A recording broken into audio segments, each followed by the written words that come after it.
அது கண்டிப்பா ஏற்றுக்கொள்ள முடியாது. பிரதானத்துவம் இந்த கூட்டத்தில் கூட்டப்பட்டது.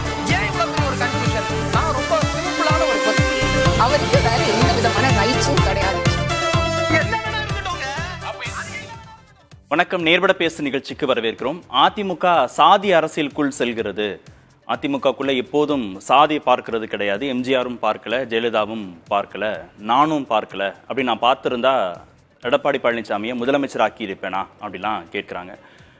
ஜாதி பார்த்தா சாதி சங்கம் வச்சு நடத்தலாம், சாதி அமைப்புகள் நடத்தலாம், எதற்காக கட்சி நடத்தணும் அப்படின்னும் சசிகலா கேள்வி கேட்டிருக்கிறாங்க. அதுதான் இன்றைய நேர்பட பேசுவின் பேசுபொருள். சாதி அரசியல் இழுபறிக்குள் தடுமாறுகிறதா அதிமுக அப்படிங்கிற தலைப்பில் பேச இருக்கிறோம். முன்னாள் நாடாளுமன்ற உறுப்பினர் திரு கே சி பழனிசாமி இணைந்திருக்கிறார். மூத்த பத்திரிகையாளர் திரு ஷியாம் பங்கேற்றிருக்கிறார். பத்திரிகையாளர் திரு துரைகருணா இணைந்திருக்கிறார். அரசியல் விமர்சகர் திரு பொங்கலூர் மணிகண்டன், அரசியல் எழுத்தாளர் திரு ராம்கி ஆகியோரும் இணைந்திருக்கிறார்கள். வணக்கம் விருந்தினர்கள் அனைவருக்கும். திரு ஷியாம், எம்ஜிஆர் ஜெயலலிதா இருவருமே சாதி பார்க்கல, இப்போ அதிமுகக்குள்ள சாதி இருக்கு அப்படின்னு சசிகலா விமர்சனம் பண்றாங்க. உண்மைதானா அந்த விமர்சனம்?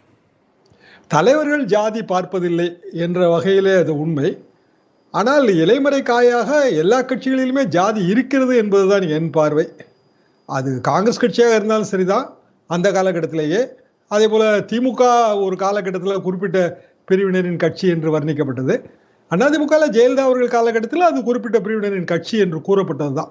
எம்ஜிஆர் காலகட்டத்தில் மட்டும் அது கிடையாது. அப்படி தான் நம்ம பார்க்க முடியும். அதாவது அந்த அஸ்பிரேஷனல் பாலிடிக்ஸ் வரும்போது, அவா அரசியல் வரும்போது பிராமணர் அல்லாத ஜாதிகள் எழுச்சி பெறுது சுதந்திரத்துக்கு பிறகு. அந்த அரசியலில் இந்த எல்லா கட்சிகளுமே ஏதாவது ஒரு வகையான ஜாதி சிமிழுக்குள் சிக்கி விடுகின்றன. இது போக நம்ம இன்னொன்று என்ன பார்க்கணும்னா, திராவிட இயக்கம் ஜாதி மறுப்பு இயக்கம் தான். ஒரு காலத்தில் திமுகவில் வந்துங்க எஸ்.எஸ். தென்னரசு ஒன்றுபட்ட ராமநாதபுரம் மாவட்டத்துக்கு மாவட்ட செயலாளர். பெரிய முக்குலத்தோர் கம்யூனிட்டி அடர்த்தியாக இருக்கிற ஒரு மாவட்டம். அதில் தைரியமாக அண்ணாவால் ஒரு முக்குலத்தோர் அல்லாத ஒருவரை, சிறுகதை மன்னன், ஒரு இலக்கியகர்த்தா, அந்த ஒரு வகையில் அப்பாயின்மெண்ட் முடிஞ்சது. இன்றைக்கு அந்த துணிச்சல் எந்த தலைவருக்கும் இல்லை என்பதுதான் வருத்தத்துக்குரிய செய்தி.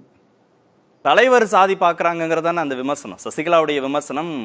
எம்ஜிஆர் ஜெயலலிதா போன்று கட்சிக்கு தலைமை பொறுப்பில் இருந்தவங்க பார்க்கல, இப்போ தலைமை பொறுப்பில் இருக்கிற திரு இபிஎஸ் பார்க்கிறார், அப்படி தானே புரிஞ்சுக்கணும் அந்த ஸ்டேட்மெண்ட்டை? ஒவ்வொரு பகுதியிலும் ஒரு ஜாதி அதிகமாக தாங்க இருக்குது. இயல்பாக அந்த பகுதியில் ஒரு பொறுப்புகளுக்கு, கட்சி பொறுப்புகளுக்கு அந்தந்த ஜாதியை சேர்ந்தவர்கள் தான் வருகிறார்கள். நீங்கள் நேர்காணல் நடத்தும் போது கேட்கப்படுகிற முதல் கேள்வி என்ன? உங்கள் பகுதியில் எந்த ஜாதி, நீங்கள் எந்த ஜாதி அதிகம், நீங்கள் எந்த ஜாதி, அப்புறம் எவ்வளோ ரூபாய் செலவழிக்க முடியும்? இதை தாண்டி எந்த நேர்காணல் இருக்குன்னு சொல்லுங்க. சசிகலா அவர்களின் குற்றச்சாட்டு பொதுவாக இருக்கிறது என்பதுதான் என் கருத்து. காரணம், அதிமுகவுக்குள் ஜெயலலிதா அவர்கள் காலத்தில் தேவர் டாமினேஷன் இருந்தது என்பதுதான் அனைவருக்கும் தெரிந்த உண்மை. எம்ஜிஆர் காலத்தில் இல்லை. காரணம், எம்ஜிஆர் அவர்கள் தமிழ்நாட்டின் எந்த ஒரு மேஜர் கம்யூனிட்டிலையும் அவர் இல்லை. கலைஞர் அவர்களும் தமிழ்நாட்டின் எந்த மேஜர் கம்யூனிட்டிலையும் இல்லை. அண்ணா அவர்கள் காலகட்டத்திலேயே ஒரு முதலியார்கள் அதிகம் உள்ள ஒரு கட்சி திமுக என்கிற பிம்பம் இருந்தது. அதான் உண்மை. தலைவர்கள் ஜாதி பார்த்து பழகிருக்க மாட்டாங்க, பொறுப்பு கொடுத்துருக்க மாட்டாங்க. ஆனா அந்தந்த ஜாதி காம்போசிஷனுக்கு ஏத்த மாதிரி தானே அவங்க பொறுப்பு கொடுத்திருப்பாங்க. அதை தாண்டி வேற வழி இல்லையே இன்றைக்கு இருக்கிற அரசியல்ல. சரியா, இப்ப மட்டும் சொல்லல, அவர் இதற்கு முன்பும் இதே குற்றச்சாட்டை முன்வைக்கிறாரு. அப்ப இந்த குற்றச்சாட்டை சசிகலா முன்வைப்பதற்கான காரணம்? சசிகலா அவர்கள் ஏன் முன்வைக்கிறார்கள் என்றால் அவர்களுக்கான அது அரசியல். அப்படித்தான் நம்ம பார்க்கணும். இப்போ நான் என்ட்ரி ஆயிட்டேன்னு சொல்றாங்க. ஜெயக்குமார் இல்ல நீங்க எக்ஸிட் ஆகியே எவ்வளவு நாள் ஆச்சுன்னு அவர் சொல்றாரு. அதாவது சசிகலா அவர்கள் அவர்களுக்கு கிடைத்த அந்த ஒரு அரிய வாய்ப்பை நழுவு விட்டு விட்டார்கள். அதுதான் உண்மையாவே நடந்தது. 2021 காலகட்டத்தில் அவர்கள் நழுவு விட்டார்கள். 2017 அவங்க பெங்களூர் போயிட்டாங்க. 7 வருஷம் ஆயிடுச்சு. 7 வருஷத்துல அதிமுகவின் அரசியல் சக்கரம் எத்தனையோ முறை சுற்றி விட்டது. இப்போது இருக்கிற அரசியலே வேற. அப்போ இன்றைக்கு திரு கே சி பழனிசாமி, புகழேந்தி மற்றவர்கள் அதிமுகவுக்குள் ஒற்றுமை ஏற்படுத்தணும்னு ஒரு முயற்சி எடுக்கிறாங்க. அதெல்லாம் வரவேற்க தகுந்ததுதான். கண்டிப்பா ஒரு கட்சிக்குள்ள ஒற்றுமை இருக்கணும். ஆனால் அப்படி ஒற்றுமையை ஏற்படுத்தணும்னு நினைக்கிற அல்லது கூறுகிற திருமதி சசிகலா அவர்களின் பின்னால் இவர்கள் யாருமே தென்படவில்லையே. ஒருவேளை அந்தரங்கமா பேசுறாங்களா என்னன்னு எனக்கு தெரியாது. ஆனால் ஒரு மீடியா கன்சம்ஷனுக்கு இல்ல ஒரு பப்ளிக் கான்பிடன்ஸை கிரியேட் பண்ண, கட்சிக்காரங்களோட நன்னம்பிக்கையை பெறுவதற்கு அனைவரும் ஒன்றாக இணைந்து தானே அந்த பிரஸ் மீட்டை கொடுத்துருக்கணும். அந்த இடம் கொஞ்சம் இடரலா தான் எனக்குப்பட்டது. சரி, கேட்போம் அவர்கிட்ட, திரு கேசிபிட்ட கேட்போம். திரு பொங்கலூர் மணிகண்டன், சாதி அரசியலுக்குள்ள அதிமுக சிக்கி இருக்கு, அதை மீட்பதற்கு நான் வரணும் அப்படின்றாங்க. முதல்ல சாதி அரசியலுக்குள்ள சிக்கி இருக்கா அதிமுக? இல்ல அண்ணன் தரசியாம் அவர்கள் ஒரு மிகச்சிறந்த ஊடகவியலாளர், தமிழ்நாடு அரசியலை முழுமையாக உணர்ந்தவர். அவர் சொல்றது நான் முழுமையாக உடன்படுறேங்க. அவர் சொல்றதுல எதுவுமே பொருட்சியமாக முடியாது கருத்து. இன்னொன்று அண்ணன் சியாம் அவருக்கு தெரியும், நிச்சயமா எல்லோருக்கும் தெரியுங்க. எம்ஜிஆர் அவர்களை கூட குறிப்பிட்ட, அதாவது மலையாளி என்று சொல்லி கருணாநிதி அவர்கள் மிக கடுமையாக விமர்சனம் பண்ணார். மறுசொல்லி நான் வச்சுக்கிட்டு போகிறேன். மிக கடுமையாக விமர்சனம் பண்ணி மிகப்பெரிய சர்ச்சையாக்கி, அது யாரும் தெரியும், கோவைசீல் உட்பட எல்லாருமே சேர்ந்து அவர் அப்படி அல்ல, அவர் பாலக்காடு மாவட்டத்தை சேர்ந்தவர், மன்னாடியார் பரம்பரையை சேர்ந்தவர் என்று எழுதினாங்க அண்ணா பத்திரிகையில. அதுக்கு பிறகு அவர் நீங்க யார் என்று அவரை தெலுங்கர் என்று கருணாநிதியை பேசிய பிறகு அவர் பேசாம அமைதியாயிட்டார். இதெல்லாம் அரசியல் பார்த்தாச்சு. இப்போ அம்மாவை பார்க்கணும்னு சொன்னாங்க. இப்ப என்ன ஒரு அதிமுகவை திமுக விமர்சிக்கிறதுக்கும் அதிமுகவுல முன்னால இருந்தவங்களே விமர்சிக்கிறதுக்கும் வித்தியாசம் இல்லையா? இல்ல அதே அதிமுக தான், அவர் திமுக தான் எல்லாமே. எம்ஜிஆர் யார் திமுக தானே, கோவிசிங் திமுக தானே, கருணாநிதி திமுக எல்லாம் திமுக தானே. அதே மாதிரி திமுக அதிமுக வெளியேற்றப்பட்டவர் நம்ம ஜெயலலிதா அவர்கள். வெளியேற்றப்பட்டதற்கு காரணமாக இருந்து யாருங்க? ஓபிஎஸ்ங்க. இப்ப வேற யாரும் இல்ல. முதலமைச்சர் இணைக்கப்பட்ட எடப்பாடியார் அல்ல. அதாவது ஓபிஎஸ் அவர்கள் தான் அந்த குடும்பத்தின் பிடியிலிருந்து அதிமுகவை மீட்க வேண்டும் சொன்னார். அம்மாவை மரணத்தில் சந்தேகம் சொன்னார். குற்றச்சாட்டு வச்சது சசிகலா வச்சா. அப்ப அவரை எல்லோரும் சேர்ந்து நம்பினாங்க. நாட்டு மக்களே சசிகலா மீது எல்லாமே மோசமான வார்த்தைகளை உச்சரித்தாங்க. அப்ப அந்த நிலையை என்ன செய்ய முடியுங்க? கட்சியிலிருந்து வெளியேற்றப்பட்டு நீண்ட நாள் ஆயிடுது, அவர் சிறைக்கெல்லாம் உனக்கு முடிஞ்சது. இப்போ மீண்டும் இந்த வார்த்தை சொல்வதற்கான காரணம் ஒரு உள்நோக்கம்ங்க. ஏன்னா கடந்த காலத்துல குறிப்பிட்ட பாரதிய ஜனதா கட்சி சேர்ந்தவர்கள் இதே வார்த்தை பயன்படுத்தினாங்க. 2 ஜாதிக்குள் என்ன உள்நோக்கம், என்ன சசிகலாவுக்கு உள்நோக்கம் நினைக்கிறீங்க? இல்ல 2 ஜாதிக்குள் மோதல் அப்படின்னு ஒரு வார்த்தை உருவாக்குனாங்க. அப்போ ஒருவேளை சசிகலாமையார் சாதி ரீதியாக பேசுவது தினகரன் ஓபிஎஸ் இரண்டு பேசுறாரான்னு தெரியல. அவரும் ஒரே சமூகம். இப்போ அப்படி இல்லைன்னு சொன்னா வெளிப்படையா சொல்றீங்க. ஒரு அதாவது மிக தவறான விஷயம். அதிமுக அண்ணன் சியாம் மிக அருமையா சொன்னார். அதாவது எல்லா அரசியல் கட்சியிலும் மேலோட்டம் உண்டு. சிஎஸ் இருக்கிற போது பாருங்க, திருச்சியில் யார் இருந்தா, சேலத்தில் யார் இருந்தா, கோவில் யார் இருந்தா, 1 மட்டும் 3 மாவட்டம் தான். 3 மாவட்டத்துல 3 கவுண்டர்கள் ஆதித்தே இருந்தது. இன்னைக்கு திருச்சியில் அனுசாமி கவுண்டர், கோவில சிஎஸ், சேலம்னா சுப்பிரமணிய கவுண்டர், 3 பேர் இருந்தாங்க. அண்ணன் சியாம் தெரியும். அப்ப இதே பேச்சு விரும்புன்னு பாருங்க. அல்ல, அதாவது அரசியல் ரீதியாக பேசுவது என்பது வேறு, சாதியை அதற்கு ஒரு முலாம்பூச்சி பேசுவது என்பது வேறு. அம்மையார் சசிகலாவுக்கு போக்கிடம் இல்லை. அதிமுகவை குறை சொல்ல வழி இல்லை. எடப்பாடியார் எங்கேயாவது சொல்லுங்க, சாதி ரீதியா பண்றாரா, சாதி ரீதியா ஆதாரமா நீங்க சாதி பாக்குறதா இருந்தா சாதி அமைப்போ சாதி சங்கமோ நடத்துங்க, ஏன் அரசியல் கட்சி நடத்துறீங்க அப்படின்னு கேக்குறாங்க சசிகலா. சார், சேலம் மாவட்டத்துல மாவட்ட செயலர் யாருன்னு பாருங்க. திருப்பூர் மாவட்டத்தில் 2 மாவட்ட செயலர் யாருன்னு பாருங்க, கவுண்டர்னு பாருங்க. உடுமலை ராதாகிருஷ்ணன், பொள்ளாச்சி ஜெயராமன். கோவை மாவட்டத்தில் 2 மாவட்ட செயலர் பாருங்க, கவுண்டர் அல்ல பாருங்க.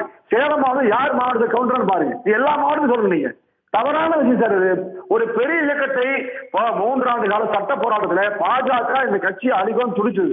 திமுக அதற்கு விரும்பியது. இதையெல்லாம் தாண்டி சட்ட போராட்டம் நடத்தி இந்த இயக்கத்தை பாதுகாத்து 1 கோடி வாக்குகளை வாங்கி காட்டி நிரூபித்து இந்த இயக்கம் அழியாது. அம்மா சட்டமன்றத்தில் பேசுனாங்க. உண்மை சொன்ன ஒரு தியாக பெண்ணவங்க, ஒரு உண்மையிலே ஆத்மார்த்தமா பேசுற வார்த்தை அது. 100 ஆண்டு கட்சியை அழிக்க முடியாதுங்கிறத எடப்பாடியார் நிரூபிச்சார். எனவே அவரை சிதைப்பதற்கு ஒரே ஒரு வகை வழி இந்த ஆயுதம். இந்த ஆயுதம் நிச்சயமாக இபிஎஸ் சேர்ந்த சமூகத்தை அவர் விமர்சிக்கிறாரு, சாதி கட்சியா நடத்துறாரு அப்படின்னு சசிகலா சொல்றாங்கன்னா அதனுடைய விளைவுகள் தெரியாதா சசிகலாவுக்கு? அவரை ஒன்றிணைக்கணும்னு நினைக்கிற போது ஒரு சமூகத்து எதிர்ப்பை எப்படி அதை சம்பாதிச்சுக்கணும்னு நினைப்பாரு அவரு? கார்த்திகேயன் சார், நீங்கள் பாருங்க, நிச்சயமாக சசிகலா அம்மையார் மேலும் மேலும் ஒரு தவறான வழிக்கு போவாங்க. ஏன்னா மிகப்பெரிய தவறு. எப்பவுமே இந்த மாதிரி பேசவே கூடாது. உண்மையிலேயே ஜெயலலிதாவோட அவங்க இருந்து பணியாற்றினாங்கன்னா இந்த வார்த்தையை பயன்படுத்த கூட அதிமுக. அந்த விளைவுகள் தெரியாதவரா, அந்த விளைவுகள் புரியாதவரா சசிகலா? இல்ல அவருக்கு வழியில் இப்படி சொல்லியாவது ஏதாவது மாற்றம் வராதான் நினைக்கிறார். நீங்க பணம் இருக்கலாமுங்க, வேற எந்த வகையான அதிகாரம் இருக்கலாமுங்க, ஆனாலும் அதிமுகவை அசைக்க முடியாது. ஏன்னா உண்மையில் எடப்பாடியார் எல்லாருமே நான் கூட நல்லா ஆட்சியருக்கு அவருக்கு நான் பக்கத்திலேயே போனதே இல்லை. ஏன் விரும்புறேன்னு சொன்னா அவருடைய எளிமை. உண்மையில் அதிமுக கிடைச்ச உண்மையில் இயக்கிட்டு ஒரு கொடையில எடப்பாடியார். நான் ஆட்சி இருக்கும் போதோ பதவியலுக்கும் போதோ அவர் சாதி சொல்லி யார்கிட்டயே போகல. அவர் 4 ஆண்டு காலம் செய்த ஆட்சியை பார்த்து அவர் இப்படிப்பட்ட மனிதரை நாம் மீண்டும் கொண்டு வர வேண்டும் என்ற அக்கறை ஆர்வம் காரணம் ஒழிய யாருக்குமே உள்ளகம் இல்லை. நான் தெரிய சொல்றேன், உடுமலை ராதாகிருஷ்ணன், பொள்ளாச்சி ஜெயராமன், அருண்குமார் அங்க கோயம்புத்தூர்ல, அதே மாதிரி அம்மன் அர்ஜுனன், சேலத்து இளங்கோவன் எல்லாமே வேறு சமயம் மாவட்ட செயலாளர்கள் உண்மையா விசுவாசமா இருக்காங்க. 6 உதயமாறு இல்ல ஓஎஸ் பண்ணினாருங்க இதெல்லாம் யார் யோசிப்பாரு? எப்படி சொல்லுவீங்க அப்படி? இந்த மாதிரி சொல்றதே தப்பு சார், மனசு வலிக்கும் சார். Okay, ஒரு சாதி ரீதியா இயக்கத்தை கொண்டு வரக்கூடாது, பேசுறதே தப்பு. ஓகே, திரு துரைகரன், ஆதாரமே இல்லாம ஒரு போகிற போக்குல சொல்லக்கூடிய ஒரு மேம்போக்கான குற்றச்சாட்டா இருக்கா சாதி அரசியலுக்குள்ள அதிமுக சிக்கி இருக்கு அப்படின்றது? அந்த வார்த்தைகளில் கட்சியினர் சிலர் அந்த மாதிரி சொல்கிறாங்க அப்படிங்கிறதான் அவங்க கோட் பண்ணுறாங்க. என்ன காரணம் அப்படின்னு கேட்டிங்கன்னா, இந்த 2021 சட்டப்பேரவை பொது தேர்தலுக்கு பிறகு ஒட்டுமொத்தமாக கொங்கு மண்டலம் தான் மிகப்பெரிய வெற்றியை பெற்றிருக்கிறது அப்படிங்கிற அந்த பார்வை என்பதும் அது தொடர்பான ஒரு வலிமையான பிரச்சாரம் என்பதும் இருந்தது. 35 தொகுதி. ஆமாம் ஆமாம் ஆமாம். தென் மாவட்டங்களில் வந்து பிரதிநிதித்துவம் இல்லை, கிட்டத்தட்ட ஒரு 12-13 மாவட்டங்களில் பிரதிநிதித்துவமே இல்லை அப்படின்னு. என்ன காரணம்? இப்போ கூட பெரும்பாலான கொங்கு மண்டலத்தை சேர்ந்த நாடாளுமன்ற தொகுதிகளில் கூட 2ஆம் இடம் அதிமுக. ஆமாம் ஆமாம் ஆமாம். அதனால இது காலங்காலமாக புரட்சித் தலைவர் எம்ஜிஆர் அவர்கள் கழகம் தொடங்கி 1977 அவர் முதல் தேர்தலை சந்தித்த காலகட்டம் முதலே அந்த கொங்கு மண்டலத்தில் இருக்கிற ஏறத்தாழ ஒரு 48 சட்டமன்ற தொகுதிகளில் 5 முறை 6 முறை 7 முறை, பொள்ளாச்சியில் 9 முறை வெற்றி பெற்று 40 வருஷமா பலமா தானே இருக்கு. அதுதான் சொல்றேன். அது வளர்ச்சி பெற்று இன்றைக்கு ஒரு பெரிய அளவில் அங்கே இடம் பிடிச்சிருச்சுன்னு உடனே தென் மாவட்டங்களில் அந்த விமர்சனம் வந்தது. அதைத்தான் எதிரொலிக்கிறாங்க. என்ன காரணம்னு கேட்டீங்கன்னா, இந்த வன்னிய சமுதாயத்திற்கு 10.5% இடஒதுக்கீடு கொடுத்த உடனே இந்த மீதமுள்ள ஒரு 106 சமுதாயம் முக்குளத்தோர் உட்பட அந்த சமுதாயத்தினர் ஒட்டுமொத்தமாக அதிமுகவுக்கு எதிர் நிலைப்பாட்டை எடுத்து இந்த தேர்தலில் ஒரு மிகப்பெரிய தோல்வி. நான் குறிப்பிட்டது மாதிரி ஒரு 12-14 மாவட்டங்களில் பிரதிநிதித்துவமே இல்லாத போயிடுச்சு. தலைநகர் சென்னை உட்பட சென்னை, செங்கல்பட்டு, திருவள்ளூர், காஞ்சிபுரம் இந்த 4 பெரிய மாவட்டங்கள்லையும் ஒரே ஒரு பெண் எம்எல்ஏ தான் வெற்றி பெற்றார், மரகதம் குமரவேல்னு. அப்போ ஒரு சரிவு பின்னடைவுக்கு ஒரு காரணத்தை இந்த புறம் சொல்லிட்டு கொங்கு மண்டலம் தான் மிகப்பெரிய வெற்றியை பெற்றது. அது திரு எடப்பாடி பழனிசாமி தலைமையிலான அதிமுகவுக்கு கிடைத்த மிகப்பெரிய அங்கீகாரம் என்று பேசப்பட்டதனால் பின்னர் இங்கே தென் மாவட்டங்களில், மத்திய மாவட்டங்களில், டெல்டா மாவட்டங்களில் இருக்கிறவர்களுடைய எதிர்வினை இது கொங்கு கட்சியாக அவர் கொண்டு சென்று விட்டார். இல்ல, அங்கேயே வாங்காம போயிருந்தார்னா அவர் அந்த பகுதியை சேர்ந்தவராக இருக்கிறார், அந்த சமூகத்தை சேர்ந்தவராக இருக்கிறார், அங்கேயே அவருக்கு செல்வாக்கு இல்லைன்னு சொல்ல மாட்டாங்களா? இல்ல, நிச்சயமா அந்த விமர்சனம் இருக்கும், அதுல மாற்று கருத்து இல்லை. அரசியலில் எப்போது வேண்டுமானாலும் எந்த நிலைப்பாட்டையும் எடுப்பார்கள். அரசியல்ல எதிரும் புதிருமான ஒரு நிலைப்பாடு வருகிற பொழுது இந்த விமர்சனம் என்பது காலங்காலமாக இருந்திருக்கிறது. இந்த நிலைப்பாட்டை ஜாதி மதம் அதற்குள்ள அடைக்க பார்க்கிறது என்பது அதிமுக ஒருபோதும் இருந்ததில்லை. அப்படி இருந்தால் வாணியம்பாடியில் வடிவேல்னு ஒரு இஸ்லாமியர் இல்லாத ஒரு இந்துவை போட்டு வெற்றி பெற்று அமைச்சராக்குனாங்க. இப்ப கூட எதிர்கட்சி துணைத் தலைவர் பொறுப்பை வந்து ஆர்பி உதயகுமாருக்கு தானே கொடுத்திருக்கிறாரு. ஆமா ஆமா, அவங்களே சொல்றாங்க, நான் வந்து ஜாதி பார்க்காம கொங்கு மண்டலத்தை சேர்ந்த எடப்பாடி பழனிசாமி தான் நான் முதலமைச்சர் ஆக்கினேன், நான் விரும்பி இருந்தா என்னுடைய சமுதாயத்தை சேர்ந்த எம்ஜிஆர் பார்க்கல, ஜெயலலிதா பார்க்கல, நானும் பார்க்கல, இப்ப இருக்கிறவர் பார்க்கிறார். அதான் அவங்களுடைய விமர்சனமா இருக்கு. இல்ல, அதுதான் அந்த விமர்சனம் என்பது குற்றச்சாட்டாக இல்லை. தென்பகுதியில் இருக்கிற கட்சியினர் இப்படி சொல்லுகிறார்கள், ஒரு ஜாதி அடையாளத்திற்குள் கட்சியை கொண்டு சென்று விட்டதாக ஒரு விமர்சனம் இருக்கிறது. அப்படி ஜாதிய அரசியலுக்குள், ஜாதிய கட்டுக்குள் அது கொண்டு போவது தவறானது. எனவேதான் இந்த ஜாதிய அரசியலை நீங்கள் முன்னின்று நடத்த வேண்டும் என்று கருதினால் ஏதாவது ஒரு அமைப்பை தொடங்குங்கள் விமர்சனம் வருகிறது. எனவே இந்த விமர்சனம் என்பது காலந்தாழ்ந்தது. 2021 தேர்தலுக்கு பிறகே பரவலாக இந்த குற்றச்சாட்டுகள் என்பது இருந்தது. மரியாதைக்குரிய அண்ணன் ஷியாம் அவர்கள் சொன்னது மாதிரி ஜெயலலிதா அவர்களுடைய காலத்தில் முக்குளத்தோருடைய பேரு ஆதரவு என்பது அண்ணா திராவிட முன்னேற்ற கழகத்திற்கு இருந்தது என்கிற போது அந்த பார்வையும் இருந்தது. இது முக்குளத்தோர் கட்சியாக கொண்டு போகிறது என்று பலரும் விமர்சித்தார்கள். ஒவ்வொரு காலகட்டத்தில் ஒவ்வொரு ஆதரவு நிலைப்பாட்டை வைத்து அப்படி ஒரு முடிவுக்கு வரக்கூடாது என்பதும் என்னுடைய பார்வை தான். இப்போ மரியாதைக்குரிய புரட்சித் தலைவர் எம்ஜிஆர் அவர்கள் வந்து இந்த ஜாதி மத எந்த அடையாளத்துக்குள்ளும் தன்னை வைத்துக் கொள்ளவில்லை. அதே போல் எந்த பகுதியில் இருக்கிறவரும் அவருக்கு செல்வி ஜெயலலிதா காலத்திலும் இல்லை, முக்குளத்தோர்கள் தொடக்க காலம் முதலே எம்ஜிஆருடைய திரைப்படங்களை பார்த்து அந்த முக்குளத்தோர் சமுதாயம் வீரமிகு சமுதாயம்னு சொல்லுவாங்க. அவருடைய திரைப்படம் எங்கெல்லாம் நடக்குதோ அங்கெல்லாம் போய் அவங்க அதை பார்த்து அவருடைய ரசிகர்களாக, ஆதரவாளர்களாக, தொண்டர்களாக வந்தார்கள். அதுதான் ஒரு பெரிய பலமாக இருந்தது. இங்கு இல்ல, இப்ப அந்த ஒற்றுமை இல்லைன்னு சசிகலா கருதுறாரு. அந்த கருத்தாக்கம் அவருக்கு வந்ததனுடைய விளைவு தான் இந்த விமர்சனம்னு நான் பார்க்கிறேன். கே.சி. பழனிசாமி, சாதி அரசியலுக்குள்ள அதிமுக சிக்கி இருக்கு அப்படின்னா இருக்கா? அந்த மாதிரியான ஒரு புரிதல் இருக்கா அதிமுகக்குள்ள? புரட்சி தலைவர் எம்ஜிஆர் காலத்துல இல்ல, அம்மா காலத்துல இல்ல, இப்ப இருக்கா? சசிகலா அவர்கள் ஆதிக்கம் அதிமுகவுக்குள்ள வந்ததுக்கு அப்புறமே அந்த சாதிய தாக்கம் ஏற்பட்டது. ஆனால் பல நேரங்களில் அரசியல் என்பது சாதிகளுக்கு அப்பாற்பட்டது தலைவர்களால் செய்யுது. ஒரு சசிகலாவை அப்புறப்படுத்தினது எடப்பாடி பழனிசாமி இல்லை, அவர் சார்ந்த முக்குளத்தோர் சமுதாயத்தை சார்ந்த ஓ பன்னீர்செல்வம். சசிகலா, தினகரன் போன்றவர்களை கட்சியை விட்டு நீக்கணும், அப்படி நீக்கினா மட்டும்தான் நாங்கள் இணைப்புக்கு சம்மதிப்போம் என்று சொன்னது சசிகலா அவர்கள் சமுதாயத்தை சார்ந்த திரு ஓ பன்னீர்செல்வம். இன்றைக்கும் சசிகலா அவர்கள் அடைய நினைப்பது இந்த செய்தி மூலமாக தென் மாவட்டத்தில் தனக்கு உண்டான ஒரு செல்வாக்கை, ஒரு கட்டமைப்பை உருவாக்கி கொள்ள வேண்டும் என்பதில் இருக்கிற ஒரு முனைப்பாகத்தான் நம்ம இதை பார்க்கணும். அவர் மேற்கு மண்டலத்தில் இருக்கிற சாதிய இது என்று சொல்கிறார், குறை சொல்கிறார் என்பதை எல்லாம் தாண்டி அவர் கன்சாலிடேட் பண்ண நினைப்பது தனக்குரிய பேஸ். இல்லை, தென் மாவட்டங்கள் அதிமுக பலவீனம் அடைஞ்சிருக்கு, பாஜக வளர்ந்துருக்குன்னு திரு அண்ணாமலை சொல்றாரு. அப்போ அது ஒர்க் அவுட் ஆகுதா? அந்த சாதிங்கிறது ஒர்க் அவுட் ஆகுதா? இல்லை, தென் மாவட்டத்தில் எனக்கு தெரிஞ்சு இப்போ சமீபத்தில் இந்த இணைப்பு அதெல்லாம் பேச ஆரம்பிச்சதுக்கு அப்புறம் கூட ஏன் உதயகுமாரும் செல்லூர் ராஜும் விஜயகுமார், இவர் நம்ம விஜயபாஸ்கர், சுகாதார விஜயபாஸ்கர், இவங்கெல்லாம் ஓங்கி குரல் கொடுக்க வேண்டியது தானே? ஆமாங்க, எல்லாரும் இணைக்கணுங்க, ஏன் கொடுக்க மாட்டேங்கிறாங்க? அப்ப சசிகலா யாரை குறப்பட்டுக்கணும்? அவர் சார்ந்த சமூகத்தை சேர்ந்த தலைவர்களே அவருக்கு ஆதரவா இல்லைன்னு அந்த ஆதரவை அவர் திரட்டுவதற்கான முயற்சி. திரட்டுவதற்குன்னா இந்த தலைவர்களாக இருக்கிறவர்களுக்கு ஒரு நெருக்கடி, கீழ்மட்ட அளவுல அவர் ஒரு பேஸ் பில்டு பண்ணும் பொழுது அந்த சாதி ரீதியான அந்த ஒரு தாக்கத்தை ஏற்படுத்துகிற பொழுது வேற வழி இல்லாம இந்த இணைப்பு, அவரது நோக்கம் என்பது இணைப்பு. அந்த இணைப்புல அவர் செய்கிற தவறு என்பது இன்னும் தானே பொதுச் செயலாளர் என்கிற அந்த நினைப்பிலேயே அவர் பேசிட்டு இருக்கிறார். அந்த இடம் தான் தவறு. இவர் இன்னும் 2017 இருக்கிறார்.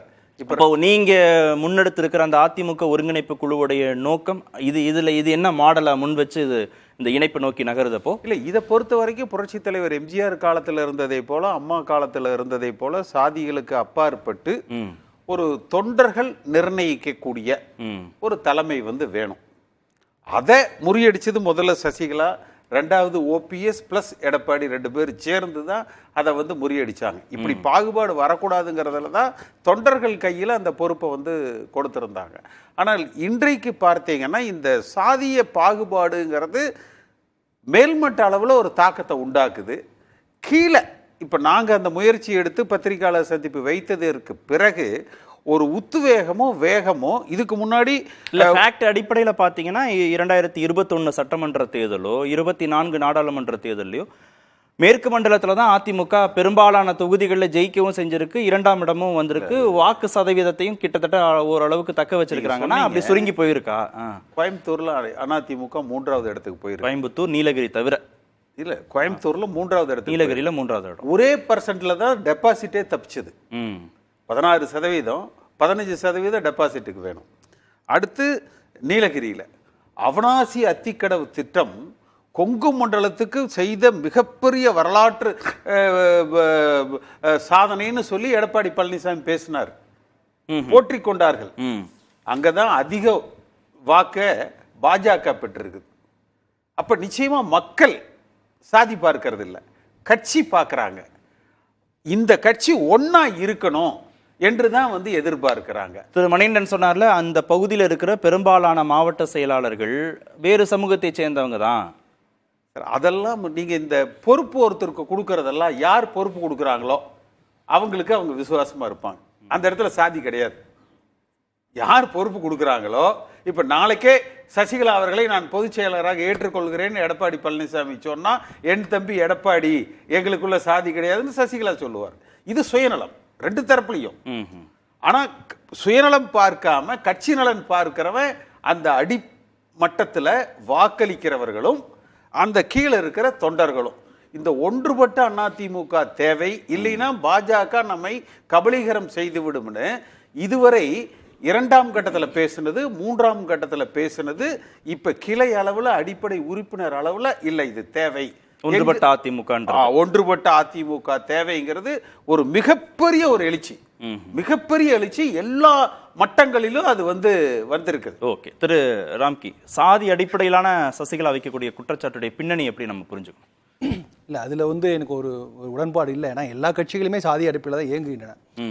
திமுக ஆகட்டும், இப்போ நம்ம ஒரு கட்சி தாண்டி அரசியல் சூழல் பார்க்கும்போது நம்ம திமுகவையும் பாஜக பார்ட்டி வித் டிஃபரன்ஸ் சொல்லப்பட்ட பாஜக கூட ஜாதி அடிப்படையில் தான் வேட்பாளரை வைத்து தான் ஒரு கூட்டணி உருவாக்குனது. ஸோ அதனால இந்த ஜாதி கணக்குகள் அடிப்படையில் தான் வேட்பாளர் நிறுத்துறார்கள். அது அடிப்படையில் தான் கூட்டணிலாம் அமையும். இது செயல்பாட்டு அடிப்படையிலேயே அதிமுக அப்படி இருக்குன்னு சொல்றாங்க. ஆமா, செயல்பாட்டு அடிப்படையில் அப்படிதான் இருக்கு. எல்லா செயல்பாட்டு திராவிட கட்சிகள் அப்படிதான் இருக்கு. அவங்களுக்கு திராவிடம்ங்கிற ஒரு லேபிள் கிடைக்கிறதுனால அது வெளிப்படையா நம்ம அதை பத்தி விவாதிக்கல. நான் உள்ளுக்குள்ள கட்சி அமைப்புக்குள்ள இப்ப நம்ம இவ்வளவு தூரம் நம்ம பேசுறது ஒரு கட்சிக்குள்ள அது திராவிட கட்சிகளுக்கு மட்டுமான குற்றச்சாட்டு தான். இல்ல எல்லா கட்சிகளுமே இருக்கு தமிழ்நாட்டை பொறுத்த. அதனாலதான் நான் திரும்ப சொன்னேன், அந்த பாஜக கூட அப்படிதான். இந்த தமிழ்நாட்டுடைய நேச்சர் அப்படிதான் இருக்கிறதுனால அதை வச்சுதான் கட்டமைக்கிறாங்க. பட் இது நம்ம நீங்க சொல்லும்போது தென் தமிழ்நாட்டில் பாஜக வளர்ந்துருக்கு அதிமுகவோட அப்படின்னா நீங்க பாஜகவுடைய அப்படின்னா அண்ணாமலை கிளைம் பண்றாருன்னா அது உண்மைதான். ஆனா அந்த கிளைம்குள்ள யாரெல்லாம் வராங்கன்னா ஓபிஎஸ் ஆதரவாளர்கள், தினகரன் ஆதரவாளர்கள், நயினார் நாகேந்திரன் எல்லாருமே அவங்களுக்கு உள்ள இருக்கிறதுனால தான் அது அதிமுகவோட பாஜக வளர்ந்துருக்கதான் பார்க்கிறோம். அது வெளிப்படையா தேர்தல் வாக்குகள் அடிப்படையில் நமக்கு தெரியுது. ஸோ அப்போ அதை வைத்து நம்ம அதை சொல்ல முடியாது. இப்போ நீங்கள் நெல்லையில் அதிமுக ரொம்ப ஸ்ட்ராங் அப்படின்னு சொல்லும்போது அந்த வாக்காளர்கள் அதிமுக எம்ஜிஆர் ஜெயலலிதாவுடைய ஆதரவாளர் வாக்குகள் அத்தனையும் நயினார் நாகேந்திரன் எடுத்துட்டாருன்னா அங்கே அவர்கள் நயினார் நாகேந்திரனே ஒரு தீவிரமான எம்ஜிஆர் தொண்டரை பார்க்குறாங்க. அதனால தான் கிடைச்சிது ஆக்சுவலாக. ஸோ இப்போ நீங்கள் எந்த இடத்துல ஒரு ஸ்ட்ராட்டஜியாக போய் அணுகமில்லைங்கிறது மேலே தான் அந்த தோல்வியே கிடைக்குது.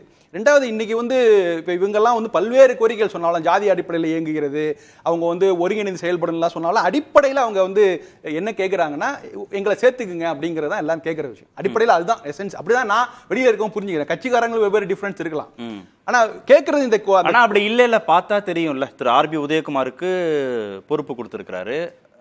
தென் மாவட்டங்களை சேர்ந்த முக்கியமான தலைவர்கள் இன்னமும் இபிஎஸ் கூட தான் இருக்கிறாங்க. சசிகலா கூட சொல்ற குற்றச்சாட்டு உண்மையா பொய்யான்னு இந்த பார்த்தாலே தெரியுமே. அப்படி இல்ல, இந்த ஓட்டுகளை பிரிச்சுட்டு மற்ற ஓட்டுகள் நீங்க சொல்ல மாதிரி உதயகுமார் ஆகட்டும், மதுரையில என்ன இந்த ஓட்டுகள்லாம் பார்த்தா கூட இந்த சமூகம் நம்ம குறியிடுச்சு அதிமுக ஒரு ஜாதி கட்சியா குறிஞ்சின்னு நம்ம சொல்ல முடியாது. அது பெருவார் நீங்க சரி நீங்க தென் தமிழ்நாட்டே விட்டுருங்க, வட தமிழ்நாட்டு ஆசிரியர்கள் டெல்டாவாகட்டும் எல்லா இடங்களிலுமே ஒரு கோவை மண்டல கட்சி அப்படின்னு ஆரம்பத்தில் இவர்களால் விமர்சனம் செய்யப்பட்ட அந்த கட்சி டெல்டா வரைக்கும் அது செல்வாக்கு இருக்குது.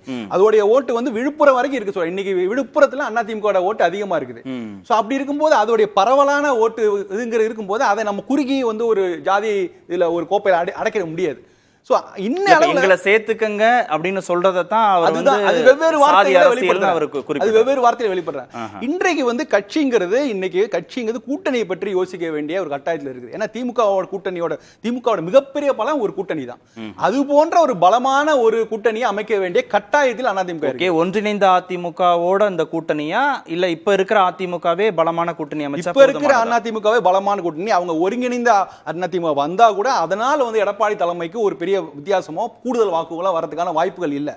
இவங்க இவங்களுடைய பேச தாண்டி வேற பேச போய் தேடி போக வேண்டியிருக்கு. அதாவது இரண்டாம் நம்பர் 2 கட்சி அதிமுக என்பது தமிழ்நாட்டில் உறுதியாகிவிட்டது. நாடாளுமன்ற தேர்தல் முடிவுகள் வெளிப்படையாக காமிக்குது. ஸோ அதுக்கு அடுத்த லெவலில் ஒரு கூட்டணி அமைக்க வேண்டும். அதுக்கு பாஜக திமுக இல்லாத கட்சிகளை தன் பக்கம் இழுக்க வேண்டும். அதற்கான முதல் ஸ்ட்ராட்டஜி புள்ளியாக தான் விக்கிரவாண்டியில் அவர் பாமகவை நோக்கி தான் போறாரு. அதாவது நீங்க இப்போ ஓட்டிடாதன் மூலமாக திமுகவுக்கு எதிரான நிலைப்பாடு, அதே சமயத்தில் பாமகவுக்கு ஒரு சாதகமான இடம் தான். ஏன்னா பாமக ஒரு 26 வர வேண்டும். இன்னைக்கு அன்புமணி ராமதாஸ் அவர்கள் சொல்லும் போது திமுக அதிமுக இல்லாத ஒரு கூட்டணி 2026 நாங்கள் அமைப்போம் சொல்லும் போது கூட அவர் பாஜக தலைமை அமைப்பெல்லாம் சொல்ல அவர் கூட்டணி அமைப்போம் தான் சொல்றாரு. சோ எது வேணா நடக்கலாம். ஆனா இந்த ஆப்ஷன்ஸை ஓபன் பண்ற மூலமா இதை நம்ம அவருடைய முடிவு எடப்பாடிய முடிவு, அவருக்கு வேற ஆப்ஷன் இல்லைனாலும் இந்த முடிவை ரொம்ப திறமா எடுத்திருக்காரு. ஆனா இதே பாத்தீங்கன்னா திமுக இவ்வளவு கம்ஃபர்டபுளா பொசிஷன் இந்த 5 ஆண்டுகள் ஏராளமான வெற்றிகள் அடைந்தாலும் அவங்க இடைத்தேர்தலை ரொம்ப சீரியஸா பார்த்து எடுக்கிறாங்க. நினைச்சிருந்தா விக்கிரவாண்டியில ஒரு விடுதலை சிறுத்தைகள் கட்சிக்கு வாய்ப்பு கொடுத்துக்கலாம். ஒரு பொது தொகுதியில விடுதலை சிறுத்தைகள் ஒரு வேட்பாளர் நிறுத்துவதன் மூலமாக எங்களால் நிறுத்தி அவங்களையும் வெற்றி பெற வைக்க முடியும். ஏன்னா வன்னியர்களுக்கு அடுத்த நிலையில இருக்கும் தலித் மக்கள் தாங்க. சோ அப்படிப்பட்ட ஒரு எக்ஸ்பெரிமெண்ட் பரிச்சாத்த முயற்சியை திமுக எடுத்திருக்கலாம். அவங்களே தயங்குறாங்க. ஏன்னா இன்னைக்கு அரசியல் சூழல் அப்படி இருக்கு. நம்ம ஒருவேளை தோற்று போய்விட்டால் நமக்கு வந்து அது நம்மளுடைய ஆளுங்கட்சிக்கு செல்வாக்குக்கான டெஸ்ட்டை வைப்பாங்களேன்னு பயந்துக்கிட்டு தான் அவங்க வந்து திமுகவை நிறுத்துறாங்க. ஸோ அப்படி இருக்கும்போது அது போன்ற ரிஸ்க்கை வந்து எடப்பாடி எடுப்பார் நம்ம எதிர்பார்க்க முடியாது. அவர் இன்னைக்கு வந்து தன்னுடைய கட்சியை காப்பாற்றணும், அதே சமயத்தில் அடுத்த ஸ்டேஜா ஒரு கூட்டணியை வந்து உருவாக்கணும். ஆனா புள்ளி விவரங்கள் அப்படி சொல்லல. 21 சட்டமன்ற தேர்தலில் 75 தொகுதிகளில் கூட்டணியோட அதிமுக ஜெயிக்கிறாங்க. அதுல 33 தொகுதிகள் வந்து மேற்கு மண்டலத்துல. இப்போ நம்ம திரு கேசிபிட்ட பேசின மாதிரி கோவை நீலகிரி தவிர்த்து 2ஆம் இடம் அந்த தொகுதிகள்லாம் பாத்தீங்கன்னா மேற்கு மண்டலத்துல இருக்கிற தொகுதிகள். அப்ப அது கொஞ்சம் கொஞ்சமா அது ஒரு மேற்கு மண்டலத்துக்கான கட்சியாக அதிமுக சுருங்குதோ, ஒரு சமூகத்தை சேர்ந்த கட்சியாக சுருங்குதோன்னு சசிகலா எழுப்புற சந்தேகத்துல எப்படி நியாயம் இல்லைன்னு சொல்ல முடியும்? இல்ல, இன்றைக்கு அரசியல் சூழலை நீங்க வந்து எம்ஜிஆர் ஃபார்முலா பத்தி சொல்லுவாங்க. எம்ஜிஆர் வந்து அவர் நாடாளுமன்ற தேர்தலில் 12 தொகுதிக்கு மேல நாடாளுமன்ற வெற்றி பெற்று நின்னதே கிடையாது. அவங்க பெரும்பாலும் ஒரு தேசிய கட்சிகளுக்கு தான் முன்னுரிமை கொடுப்பாங்க. அதிகமான இடங்களுக்கு காங்கிரஸ் கட்சி தான் இருக்குது. சோ அதை பிற்காலத்தில் ஜெயலலிதா தான் மாற்றி அமைத்தார். அது 12ங்கிற 23 தொகுதியில் நின்னார். சோ இப்போ இன்றைக்கு வந்து எடப்பாடி அவர்கள் 32 தொகுதியில் நிற்கிறார். ஸோ அப்படி நிற்கும் போது அவர் வந்து என்னன்னா இன்றையான சூழல் நம்ம வந்து பல கடந்த காலத்தோட ஒப்பிடவே முடியாது. இன்றைக்கான போட்டி இதுக்கான சூழலுங்கிறத வித்தியாசமா இருக்குது. இன்றைக்கு அவர் வந்து 32 இடங்கள் நிற்கும் போது அவரை வந்து நீங்க ஒரு சமூகத்துக்கான ஒரு அப்படின்னு நீங்க அதை கொடுக்க முடியும். அவர் ரெடியா தான் இருக்காரு. 32 இடங்கள் இரட்டையில இருக்கு அப்படிங்கிறது ஒரு பெரிய விஷயம் தான். அவர் வந்து ஜெயலலிதா அவர்கள் இந்த மாதிரி 40 இடங்கள் நிற்கிறமான அந்த முயற்சியை நோக்கி போறாரு. அவரால் முடியல. அவர் அதற்காக தான் பாஜகவை விட்டு வெளில வந்தாரு. அவர் வந்து சரியான கூட்டணி பார்ட்னர்ஸ் வருவாங்கன்னு எதிர்பார்த்தாரு, யாரும் வரல. தேமுதிக மட்டும்தான் வருது. இதுதான் இயல்பான நிலைமையை அவர் அதை ஒப்புக்கொள்கிறார். வேற ஏதாவது நல்ல வலுவான ஒரு வாக்கு வங்கி உள்ள கட்சிகள் வந்திருந்ததுன்னா நிச்சயமாக அதிமுக வெற்றி வாய்ப்புகள் அதிகமாக இருந்திருக்கும். அவருக்கு கிடைத்த வாய்ப்பை பயன்படுத்தி அவர் பெரும்பாலான இடங்களில் இரட்டையிலேயே நிக்க வைத்தார். அதுல எந்த பெரிய சாதி கணக்கெல்லாம் இல்ல. அதை பெரும்பாலும் நிற்க வச்சு அவருக்கு நினைத்த போய் 2ஆம் இடத்தை பெருமைகளுக்கான ஒரு டீசென்டான ஒரு வாக்குகளை கிடைத்தது அவருக்கு. திரு ஷாம், அதிமுக செய்ய வேண்டியது ஒரு பலமான கூட்டணியை கட்டமைக்க வேண்டியது 2026 சட்டமன்ற தேர்தலுக்கு முன்பாக. அதை நோக்கி நகர்ந்தா போதும். இந்த ஒருங்கிணைந்த அதிமுக அப்படின்னு சொல்றதுல ஒன்றும் பலம் இல்லை. ஓபிஎஸ்ஓ சசிகலாவோ டிடிவியோ கட்சிக்குள்ள வர்றதுனால அதிமுக ஒன்றும் பலமடைய போறதில்லை. தேவை பலமான கூட்டணி தான் அப்படின்னு திரு ராம்கி சொல்றாரு. அதுல எனக்கு சின்ன கருத்து மாறுபாடு இருக்கு. கட்சிக்காரனோட விருப்பம்னு ஒண்ணு இருக்குங்க. அடிமட்ட கட்சிக்காரன் அவனோட விருப்பம் என்னன்னா ஒன்றுபட்ட அதிமுக தான். அதிமுக ஒற்றுமையா இருக்கணும். ஆனா டிடிவியை பொறுத்த வரைக்கும் அவர் நிலைப்பாட்டை தெளிவாக்கிட்டாரு. நான் வந்து தனி கட்சி ஆரம்பிச்சுட்டேன், இனிமே இணைய முடியாது, இணக்கமா போவேன் என்கிற நிலைப்பாட்டை அவர் அறிவிச்சிட்டாரு. அதைத்தான் தொடர்ந்து சொல்லிட்டு வர்றாரு. எனவே ஒருங்கிணைந்த அதிமுகனா இப்ப அதிமுகவிலிருந்து விலகி நிற்பவர்கள் அல்லது விலக்கப்பட்டவர்கள் இவர்கள் வந்து ஒன்றாக இணைந்தால் கட்சிக்கு பலம். எம்ஜிஆர் 80ல ஜெயிச்ச பிறகுங்க நாங்க அண்ணால வந்து ஒரு கட்டத்துடன் போடுறோம். அதுல வந்து எம்ஜிஆர் கவுண்டர் அப்படின்னு நிறுவுறோம். அதான் மணிகண்டன் அவரு சுட்டி காட்டினாரு. இல்ல அழைக்கிறாருல, சசிகலா வாங்கன்னு அழைக்கிறாரு. ஜெயலலிதா இல்லம் கதவுகள் திறந்தே இருக்கு பொயஸ் தோட்டத்துல வாங்கன்னு அழைக்கிறாரு. கேசிபி அழைக்கிறாரு, புகழேந்தி அழைக்கிறாரு. யாராவது போறாங்களா? முன்னாள் நாடாளுமன்ற சட்டமன்ற முக்கிய நிர்வாகிகள் யாராவது இபிஎஸ் விட்டுட்டு இவங்க தரப்புல ஏதாவது போறாங்களா? சரி, நல்லெண்ணத்துல தான் புகழேந்தியும் கேசிபிலாம் ஒரு புதிய மீட்பு குழு ஒன்று கொண்டு வந்திருக்காங்கன்னு ஓபிஎஸ் பக்கம் போகலாம், சசிகலா பக்கம் போகலாம், டிடிவி பக்கம் போகலாம். போலையே, பெருசா யாரும் போலையே. டிடிவி பக்கம் ஏன் போக மாட்டாங்கன்னா அது தனி கட்சி, தனி சின்னம்னு ஆயிடுச்சு. இனிமேல் வந்து அவரோட கட்சியோட வலிமையை தான் பெருக்க முடியுமே தவிர அதிமுகவில இருந்து பழைய நீங்க சொல்ற நிர்வாகிகள் போறதுக்கு வழி இல்லை. ஆனா அதிமுக நிர்வாகிகள் மத்தியிலும் இந்த அபிப்பிராயம் இருக்கு. நம்ம தனிப்பட்ட முறையில எல்லாருமே நண்பர்கள். 1972ல இருந்து நான் இந்த கட்சியை பார்த்துட்டு இருக்கிறேன். அவர்கள்ட்ட பேசும்போது ஆமாங்க உண்மைதான், எல்லாரும் ஒற்றுமையா இருக்கணும் தான் நாங்க விரும்புறோம். சரி, எல்லாரும் ஒற்றுமையா இருக்கணும்னு விரும்புறாங்கல்ல, யாரு தலைமையில இருக்கணும்னு விரும்புறாங்க? அதை ஏதாவது வெளிப்படுத்துறாங்களா யாராவது? இல்ல, அப்படியான தலைமை ஏற்கக்கூடிய ஒரு நிலைமைங்கிறது திருமதி சசிகலா அவர்களுக்கும் இல்லைங்கிறதா என்னோட கருத்து. என்ன காரணம்னா எல்லாரும் வாங்க என் தலைமையில அப்படின்னு சொல்றதுக்கான சூழல் வந்து இன்னைக்கு இல்ல. அப்போ கூட்டு தலைமை இன்றைய தேதிக்கு எடப்பாடி பழனிசாமி கையில அதிகாரபூர்வமாக சட்டபூர்வமாக கட்சி இரட்டை இலை கட்சியோட இதர சொத்துக்கள் எல்லாமே இருக்கு. அப்படியான சூழ்நிலையில் சட்டப்படி அந்த நிலைமை மாற்றி அமைக்கப்பட்டால் மட்டும்தான் வேற ஒரு பாதை பிறக்குமே தவிர உடனடியாக யாரோ ஒருவர் தலைவர் அவரு கீழே எல்லாரும் எடப்பாடி பழனிசாமி உட்பட எல்லாரும் போய் சேரணுங்கிறது அது சாத்தியமற்ற ஒன்று. இல்ல ஒற்றை தலைமையை விரும்புறாங்களா அதிமுக கட்சிக்காரங்க, இல்ல ஒரு கூட்டு தலைமையை விரும்புறாங்களா? ஒற்றை தலைமை தாங்க எந்த கட்சிக்குமே சிறந்தது. அந்த ஒற்றை தலைமை எப்படி இருக்கும் அப்படின்னா அது வந்து ஒரு கூட்டு பொறுப்புல இயங்கும். இப்ப எம்ஜிஆர் காலத்திலே வந்து நாவலர் பொதுச் செயலாளர், பாவு சண்முகம் பொதுச் செயலாளர். ஆனா எம்ஜிஆர் தானே முகம், ஒளிமுகம் யாரு? எம்ஜிஆர் தான். ஆனா அவர் ஏன் வந்து நாவலர் ஆக்குறாரு, ஏன் பாவு சண்முகத்தை ஆக்குறாரு?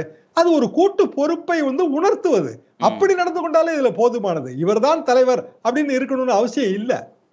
திரு கே சி பழனிசாமி, ஒன்றிணைந்த அதிமுகவை கட்சிக்காரங்க விரும்புறாங்கன்னா விரும்புறாங்க, ஆனா சிங்கிள் தலைமையா இருக்கணும், ஆனா கூட்டு பொறுப்பா இருக்கணும். அது வந்து நாஞ்சில் மனோகரன், பாவு சண்முகம் மாதிரி முகம் வந்து எம்ஜிஆரா இருக்கணும். இதெல்லாம் நடைமுறையில் எந்த அளவுக்கு இதெல்லாம் சாத்தியம்? ஒரு நீங்க முதல்ல எங்களை சொல்லும் பொழுது சசிகலா அது மாதிரி வந்து கே சி பழனிசாமி புகழேந்தி, நாங்க வந்து எடப்பாடி பழனிசாமியை பலகீனப்படுத்தணும் அல்லது அங்க இருக்கிற ஆட்களை வந்து இந்த பக்கம் கொண்டு வரணும், இல்லை எங்க பக்கம் ஆள் சேர்த்தணும், அது எங்களுடைய நோக்கம் அல்ல. அது 2 நாளைக்கு முன்னாடி வரைக்கும் அப்பதானே நீங்க அதிமுக ஒருங்கிணைப்புன்னு ஆரம்பிக்கிறீங்க. எல்லாரையும் ஒன்றா அது இப்போ ஒன்றுபட்ட அதிமுகங்கிறது நான் 2018 இருந்து உங்க புண்ணியத்துல நான் தனியா வந்ததுல இருந்து இன்று வரை நான் வந்து அந்த நிலைப்பாட்டில் நான் என்றைக்கு ஒன்னாத்தான் இருக்கேன். அதுல ஒன்றும் மாறுதல் இல்லை. ஒன்றுபட்ட அதிமுக தான் தேவை.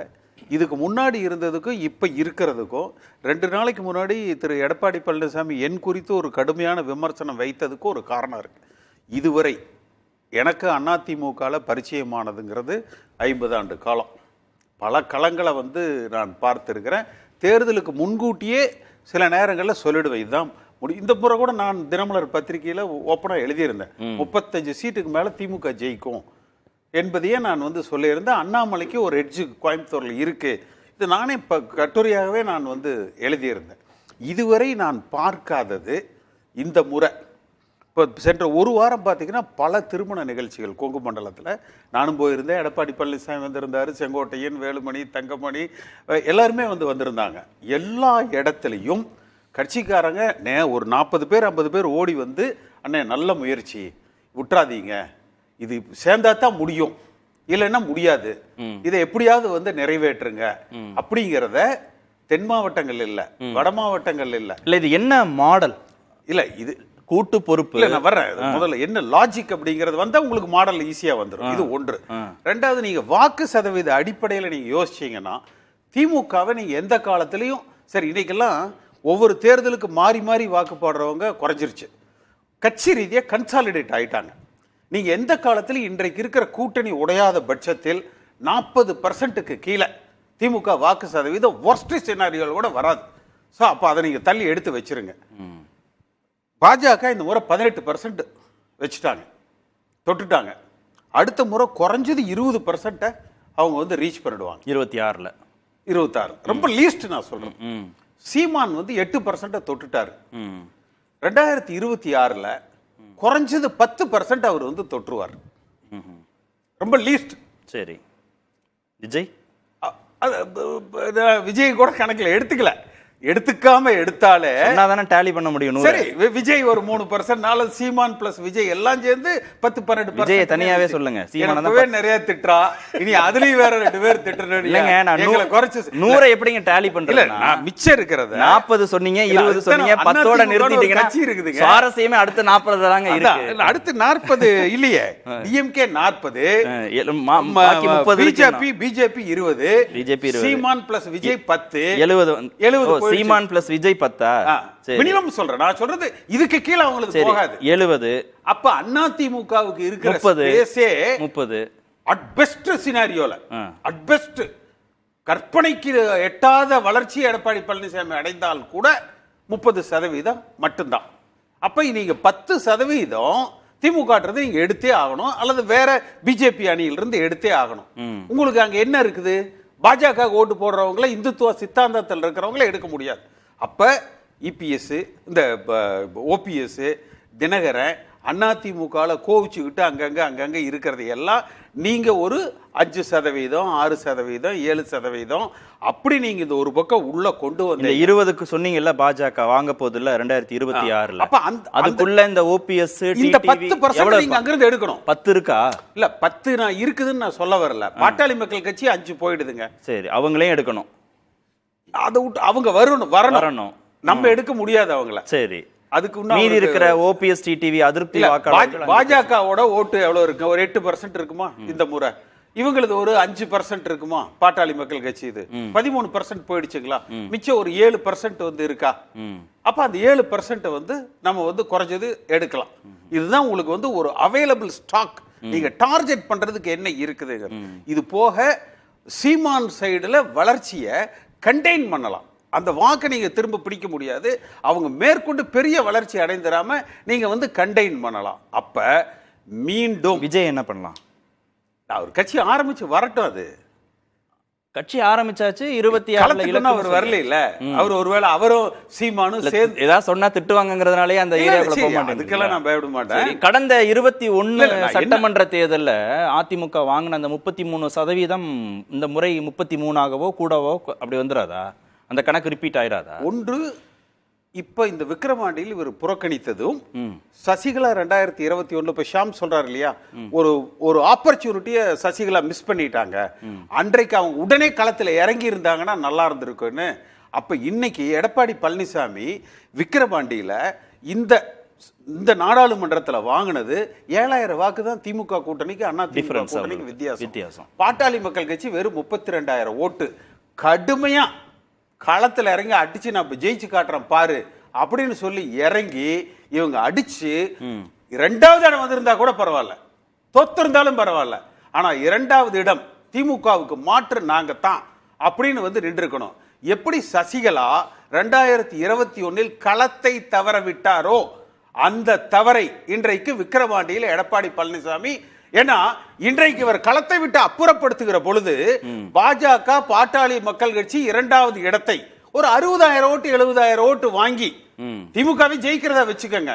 ஒரு நல்ல 2ஆம் இடத்துலயாவது அதிமுக வந்திருக்கும். அப்ப அண்ணா திமுகவை களத்திலிருந்து அப்புறப்படுத்தினால் பாரதிய ஜனதா கட்சி தலைமையிலான கூட்டணி 2ஆம் இடத்துக்கு வந்து விடலாம் அப்படிங்கிற அந்த டேஸ்ட் வந்து அவங்களுக்கு வந்து வந்துருது. அப்ப என்ன செய்வாங்க? அவர்கள் அதை நோக்கி வந்து பயணிப்பாங்க. இது ஒரு மிகப்பெரிய வரலாற்று பிழையை எடப்பாடி பழனிசாமி தெரிந்தோ தெரியாமலோ செய்திருக்கிறார். மணிகண்டன், அந்த தலைமை பத்தி கேட்டீங்க. சரி வந்துடவா? இது கேட்டுட்டே வந்துடுறேன். சொல்லிட்டு நீங்க எல்லாத்தையும் கேட்டுறலாம். சொல்லுங்க. திரு ஷாம் அவர்கள் சொல்ற கருத்துல நான் உடன்படுறேன். இன்றைய தேதிக்கு எடப்பாடி பழனிசாமி தலைமையை மாற்ற வேண்டும் என்று எடுக்கிற முயற்சி வந்து மீண்டும் பிளவை மட்டுமே தான் அது வந்து உருவாக்கும். சரி, குறைந்தபட்சம் சசிகலா தினகரனை உள்ள கொண்டு வரணுங்கிற முயற்சி வெற்றி பெறுதோ இல்லையோ, ஓ பன்னீர்செல்வம் அத 2017 இருந்த அந்த ஒற்றுமையை நானும் சேர்த்து கடைசியில் என்ன விட்டுற போறாங்க. 2017 இருந்த ஒற்றுமையை உருவாக்கலாம். ஆனா அதுல அதிகபட்சம் எடப்பாடி பழனிசாமி மீண்டும் ஒருங்கிணைப்பாளர், இணை ஒருங்கிணைப்பாளர் இல்ல, அது இல்ல, அதுவும் இல்லையா? பொதுச் செயலர் வேணா அதிகம் ஞாபகம் வச்சு இல்லைங்க. பொதுச் செயலாளர், இணை பொதுச் செயலர், ஆனா கையெழுத்துக்கெல்லாம் உரிமை கொடுக்க மாட்டாங்க. அது யாருக்கு? அது அப்புறம் உங்களுக்கா? இல்ல ஏதோ ஒரு பழனிசாமிக்கு, ஏதோ அது பழனிசாமி வந்து விட மாட்டார்.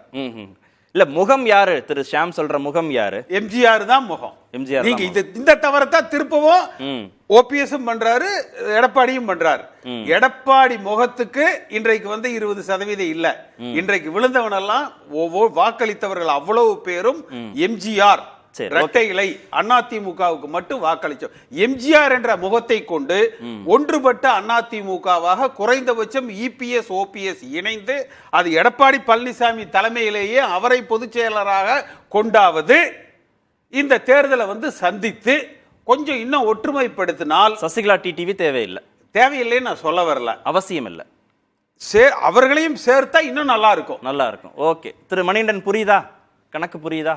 இல்லைங்க, அதாவது முதல்ல இந்த ஈரோடு கிழக்குல இந்த குற்றச்சாட்டு சொல்றேன், கிரவாண்டிக்கு கம்பேர் பண்ணி சொல்றேன். ஈரோடு கிழக்குல இதே மாதிரி தான் 8000 வாக்குகள் குறைவா தான் அதிமுக பெற்று தோல்வி தெரிவிச்சுங்க. அங்க போட்டியிட்டது திமுக என்ன பண்ணி சொல்லுவாங்க, ஆளுங்கட்சி முழு அதிகாரத்தை பயன்படுத்தி அவ்வளவு வாக்கு வித்தியாசம் வெற்றி பெறாங்க. வாக்குக்கு போக முடியல, ஆட்களே இல்ல. அதே நேரம் முக்கியமான வருங்க, நீ பாருங்க, நீங்க பாமக என்ன பண்ணுறது பாருங்க. இப்ப ஜாதி ரீதியே வருங்க. ஏற்கனவே ஸ்டாலின் வந்து 20 தர்றேன்னு சொல்லி பேசிக்காரு, ஆனா மாதிரி பண்ணல. இப்ப அதெல்லாம் வருங்க. இப்ப அதிமுக இந்த வாக்கு சதவீதம் சொல்றாருல, திமுக கூட்டணியாக 40, பாஜக 20, சீமான் விஜய் 10னா மீதி 30 தான் இருக்கு. அந்த 30ஐயும் அப்படியே அதிமுக வாங்க முடியுமா? இல்ல பாஜக கிட்ட இருந்து பிரிச்சு வர முடியுமா? சீமானுடைய வளர்ச்சியை மட்டுப்படுத்தணும், விஜய் ஒரு ஃபேக்டர் இருக்காரு, இவ்வளவையும் செஞ்சிட முடியுமான்னு கேக்குறாருல. 2019 அதிமுகவும் உள்ளிட்ட பாஜக மொத்த கூட்டணி இருந்தாங்க. எவ்வளவு வாக்கு வாங்கி பாருங்க, 19% வாங்கினாங்க. அது அல்ல, அது நாடாளுமன்ற தேர்தலில் வாக்களிக்கிற மக்கள் நிலையே வேறு. அவனாசியில சொன்னீங்க, அவனாசியில எப்ப சொல்ற சட்டமன்றம்னா அதிமுக ஜெயிக்கு, பாடம்னா சத்தியமா அதிமுக ஜெயிக்கு, இது வேற விஷயங்க. அதாவது விக்கிரவாண்டி வச்சு விட்டுருங்க. அதே மாதிரி பொதுச் செயலாளர், நிர்வாகிகள் இதெல்லாம் ஏற்கனவே திரு பன்னீர்செல்வம் பேசப்பட்டதுங்க. அவர் பேசி ஒப்புக்கொள்ள ஏதோ உண்மையான விஷயம். ஏன்னா 2-3 தலைவர் சியாமன் சொன்னார், ராம்ஜி சார் சரியா சொன்னார், கேசிபி தவறுன்னு சொல்ல மாட்டேன். ஆனா என்ன உண்மை, சசிகலா டிடிவி கூட அவ்வளவு முக்கியம் இல்ல, குறைந்தபட்சம் ஓபிஎஸ்ஐயாவது உள்ள கொண்டு வரணும்ன்றார்ல. இல்ல சார், என்னன்னா இப்போ இந்த 3 வருஷம் இந்த சரிவுக்கு யாரு காரணம் பாருங்க. அதிமுக எப்படி பிளவு வந்துருங்க. திரு பன்னீர்செல்வம் சசிகலாமா வேறு குற்றச்சாட்டு வச்சு வெளியேறி பிளவு, அதுக்கு சேர்ந்தெல்லாம் முடக்கப்பட்டது. இப்ப கடைசி என்னாச்சுங்க, சின்னத்துக்கு கடைசி வரைக்கும், இந்த தேர்தல் வரைக்கும், நாடாளுமன்ற தேர்தல் கடைசி வரைக்கும், தேர்தல் ஆணையம் அறிவிக்க வரைக்கும் அதிமுக சின்னம் கிடைக்குமானே இருந்தது. அப்ப சின்னத்தை முடக்க வேண்டும் டெல்லி ஒரு ஆதரவு வந்தாரு. இப்போ அவர் போய் ஒற்றுமை சொல்ல யார் நம்புவாங்கிறீங்க? நான் சொல்றது அதிமுகவை நீங்க கேசிபியை விட்டுருங்க, அவர் கட்சிக்காரரு, முன்னாடி இருந்தாரு, நீக்கப்பட்டிருக்காரு, அவருக்கு ஒரு சில கால்குலேஷன்ஸ் இருக்கும். திரு ஷியாம் சார் சொல்றாருல, நான் பேசுறேன், கட்சிக்காரங்களுக்கு அந்த ஒன்றிணைந்த அதிமுகன்றது தான் தேவைன்னு அவங்க சொல்றாங்க அப்படின்னு, அந்த மாதிரியான பொதுவான நபர்களுடைய அனாலிசிஸே அப்படிதானே இருக்கு சார். மார்கல 96ல மிகப்பெரிய தோல்வி ஏற்பட்ட முன்னாடி முன்னாள் அமைச்சர் எல்லாருமே அம்மாதார் கூட்டம் வெளியே போனாங்க. வெளியே போனவர் எல்லாமே போட்டி அதிமுக அல்லது நாவலி எல்லாமே உருவாச்சு. இதே குற்றச்சாட்டு வந்ததுங்க. ஆனால் பொதுச் செயலாளராக இருந்தா அம்மா உறுதியா நின்னாங்க. இப்போ கொஞ்சம் சறுக்குன்னா பயந்து எடப்பாடியை பயப்படாது சார், நான் பழகிட்டு சொல்றேன். நிச்சயமா ஒரு உறுதியா அப்படி இருப்பாருங்க. ஓகே, யாருமே வேண்டாம் நாங்க ஜெயிச்சிருவோம்ன்றீங்க. பேசுவோம். திரு துரைகரனா, நான் ரீஎன்ட்ரி கொடுக்க வேண்டிய நேரம் வந்தாச்சுன்னு திருமிகு சசிகலா சொல்றாங்க. நான் சசிகலா டிடிவியை உள்ள கொண்டு வருவது மேலும் சிக்கலை அதிகப்படுத்தும், ஆனா ஓபிஎஸ் மட்டும் உள்ள கொண்டு வருவது குறித்து பரிசீலிக்கலாம் அப்படின்னு ஒரு பொதுப்படையான கருத்து வந்திருக்குல்ல, அந்த கருத்தாக்கம் குறித்து அடுத்த முன்னெடுப்பாக அதை நகர்த்தலாமா? இல்லை, பொதுப்படையான கருத்து என்பதும் கட்சியினுடைய அடிமட்ட தொண்டர்களுடைய விருப்பம் என்பதும் பல நிர்வாகிகளுடைய விருப்பம் என்பதும் யாரையும் தவிர்த்து விடக்கூடாது அப்படிங்கிறது தான். அப்போ அப்படி தவிர்க்காமல் ஒரு ஒற்றுமையை உருவாக்க வேண்டும் என்கிற முன்முயற்சியை தான் மரியாதைக்குரிய கேசி பழனிசாமி அவர்கள், ஜேசிடி பிரபாகர், புகழேந்தி எடுத்திருக்கிறாங்க. எல்லோருமே எப்போதுமே இந்த முன்முயற்சியை எடுக்கிறவர்கள் அதற்கு துணையாக தான் கட்சியை வழிநடத்துகிறவர்கள் அல்லது பிரிந்து சென்றவர்கள் இருக்கணும். ஒரு ஒரு ஒரு பொறுப்பும் ஒரு அந்த தன்மையும் இருக்கணும். அவங்களுடைய எந்த விமர்சனமுமே இருந்துடக்கூடாது. இல்லை, கட்சிக்குள்ள பிளவை ஏற்படுத்தினவங்களையும் கொண்டுட்டு வரணும் அப்படின்னு கட்சிக்காரங்க நினைக்க மாட்டாங்களா? இல்லை, அதாவது அவ்வப்போது பிளவுகள் பிரிவுகள் வர்றது எல்லோருக்குமே தெரியும். நம்ம இந்த விவாத களங்களில் இருக்கிற எல்லோருக்குமே தெரியும். மரியாதைக்குரிய புரட்சித் தலைவர் எம்ஜிஆர் காலத்திலே 76ல் அவர் அதிமுகவை அனைத்து இந்திய அதிமுகன்னு கொண்டு போகிற போது கோவை செழியன், ஜி விஸ்வநாதன், பிள்ளப்பன், விருதுநகர் சீனிவாசன், இந்திரகுமாரின் ஒரு பெரிய குரூப்பே பிரிஞ்சு நாங்கள் தான் உண்மையான அதிமுக, எம்ஜிஆர் அனைத்து இந்திய அதிமுகன்னு போயிட்டாருன்னு கோர்ட்டு வரைக்கும் போனாங்க. திரும்ப வந்தாச்சு. 84 எஸ்.சி. சோமசுந்தரம் அமைச்சராக இருந்து வெளியில் போனார், வந்துட்டாங்க. அதே மாதிரி மரியாதைக்குரிய செல்வி ஜெயலலிதா அவர் காலத்தில் 4 அணி போட்டி அதிமுக, எம்ஜிஆர் அதிமுக, புரட்சித் தலைவர் அதிமுகன்னு பலரும் எதிர் நிலைப்பாடு எடுத்தார்கள். இது எல்லாவற்றையும் தாண்டி 89 ஜே அணி ஜா அணி பிரிந்த பொழுது மிகப்பெரிய கடுமையான விமர்சனம் இந்த இரு தரப்புமே. அதுலேயும் செல்வி ஜெயலலிதா அவர்களை மிக தரக்குறைவாக விமர்சனம் பண்ணார். ஆனால் ஒன்றுபட்ட பொழுது எல்லோரையும் அரவணைத்து மரியாதைக்குரிய அந்த பிரிவுக்கு முழு மூலதர் காரணமாக இருந்த திரு ராம வீரப்பன் அவர்களே துணை பொதுச் செயலாளர். இது கட்சிக்குள்ள சண்டை நடக்குது, பிளவு ஏற்படுது, பிரிவு ஏற்படுது, மீண்டும் சமாதானம் ஏற்பட்டு உள்ள வந்துடுறாங்க, எல்லாரும் ஒரு புள்ளியில இணைஞ்சிடறாங்க. ஆனா இப்ப இதுக்கு பின்பாக பாஜக இருக்கு. அந்த பாஜகனால கட்சிக்குள்ள பிளவு ஏற்பட்டது, பாஜகனால அதிமுக பலவீனம் அடையுது. அந்த பாஜகவோடு ஓபிஎஸ் சேர்கிறார், அந்த பாஜகவோடு டிடிவி சேர்கிறார், சார்பு நிலையில சசிகலா இருக்கிறாங்க, எதிர்க்க மாட்டேங்கிறாங்க பாஜகவின் இருக்கிற போது. இது பாஜக ஆதரவு அதிமுக, எதிர்ப்பு அதிமுக இருக்கு. அதுல எப்படி ஒன்றிணைவு சாத்தியம்னு நீங்க நினைக்கிறீங்க? செல்வி ஜெயலலிதா அவர்களுடைய மறைவுக்கு பிறகு ஏற்பட்ட அந்த சூழல் இருக்குல்ல, மரியாதைக்குரிய திருமதி சசிகலா அவர்கள் தான் ஆட்சியும் கட்சியும் வழிநடத்தணும்னு சொல்லி எல்லா அமைச்சர்களும் முன்னணியினரும் அவங்க காலில் விழுந்து வலியுறுத்தினாங்க. நம்ம பார்த்தோம், பொதுச் செயலாளர் நீங்கள் தான் இருக்கணும், முதலமைச்சராக நீங்களாக இருக்கணும் அப்படின்னு. அந்த நிலைப்பாடு என்பது காலச்சூழலுக்கு ஏற்ப அவங்க ஒப்புக்கொள்ளலை. திரும்ப பொதுச் செயலாளர் இருக்காங்க, இவங்க தான் பொதுச் செயலாளர் நிறைவேற்றினாங்க. மீண்டும் ஒரு சூழல் ஏற்பட்டது, சிறைக்கு போனாங்க. அவர் சிறையில் இருந்த பொழுதோ சிறை வெளியே வந்த போதோ அதிமுகவுக்கு எதிராக ஒரு எள்முனையளவும் எந்த சேதாரமும் ஏற்படுத்தலை. தனிப்பட்ட முறையில் திரு ஓபிஎஸ் அவர்களுக்கு ஏற்பட்ட அந்த இழப்பு இருக்குல்ல, ஒரு அரசியல் களத்தில் ஒரு மிக முதன்மையான இடத்துல இருந்தவர், 3 முறை முதலமைச்சராக இருந்தவர், ஒரு 10 ஆண்டு நிதியமைச்சராக இருந்தவர், 12 ஆண்டுகள் அதிமுகவுடைய பொருளாளராக இருந்தவர். அவருக்கு ஒரு இழப்பு வர்ற போது யாராவது கை கொடுத்தா அந்த கை எடுத்துக்கணும்ல. பாஜக அந்த காலகட்டத்தில் இந்த அணியை இணைப்பதற்கு இந்த 11 எம்எல்ஏக்கள் ஓபிஎஸ் கூட இருந்தவங்க இணைக்கலைன்னா 4.5 ஆண்டு அதிமுக ஆட்சியில் திமுகவில் விலை பேசி கொண்டு போயிருப்பாங்க. அதை தடுத்ததில் பாஜக முன்னுரிமை. அதனால தான் அவர் அந்த தர்மயுத்தம் தொடங்கி இணைப்பு வருகிற பொழுது தனக்கு ஆதரவு கரம் நீட்டியவர்களுக்கு பிளவு யாரால் ஏற்பட்டது? எது பிளவு யாரால் ஏற்பட்டது அதிமுகக்குள்ள? அதுதான் நான் சொல்ல வரேன். அவருக்கு ஏற்பட்ட அந்த இழப்பின் விளைவாக அந்த பிளவு உருவாயிடுச்சு. அதுல பாஜக முன்னிருந்தது, இணைப்புக்கும் பாஜக முன்னிருந்தது. எனவே தனக்கு ஒரு ஆபத்து என்று வருகிற பொழுது, தான் அரசியலில் பயணிக்க முடியாத ஒரு சூழல் உருவாகிற பொழுது தன்னை காப்பாற்றிக் கொள்வதற்காக ஆதரவு கரம் நீட்டுகிறவர்களோடு கைகோர்ப்பது என்பது அரசியல் களத்தில் நிதர்சனம், தவிர்க்க முடியாத உண்மை.